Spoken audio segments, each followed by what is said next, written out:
আসসালামু আলাইকুম আরিফ ভাই। তো যেটা বলতেছিলেন আরকি ক্যাশ থেকে ব্যাংকে নিবেন বা ব্যাংক থেকে ক্যাশে নিবেন। এই সব কিছুই আমরা জার্নাল এন্ট্রির মাধ্যমে করব। তো জার্নাল এন্ট্রিতে গেলে হচ্ছে আমাদের এড জার্নাল এন্ট্রি। এখন আমি কি করব? ক্যাশ এন্ট্রি করব না ব্যাংক এন্ট্রি করব? ধরেন আমি ব্যাংক থেকে ক্যাশে নিব। তাহলে ক্যাশ এন্ট্রি দিলাম। তো এই ক্যাশের মধ্যে আমার একটা হেড এখানে অলরেডি চলে আসছে ক্যাশে। ঠিক আছে? এখন আমি এটা কোত্থেকে নিব? নিব হচ্ছে ধরেন ব্যাংক থেকে। ব্যাংকে কিছু আছে, হ্যাঁ। ধরেন আমি যমুনা ব্যাংক থেকে নিব এটা। যমুনা ব্যাংক। তো যমুনা ব্যাংকের টাকাটা ক্রেডিট হয়ে যাবে।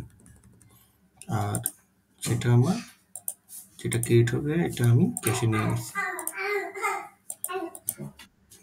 এই হচ্ছে আমার ক্যাশ এন্ট্রি। ক্যাশ এন্ট্রিতে আমার এখন মানে আমার ক্যাশে টাকাটা ঢুকে গেছে। 2 লাখ টাকা ক্যাশে ঢুকে গেছে যমুনা ব্যাংক থেকে। আমি যদি চার্ট অফ অ্যাকাউন্টসে যাই,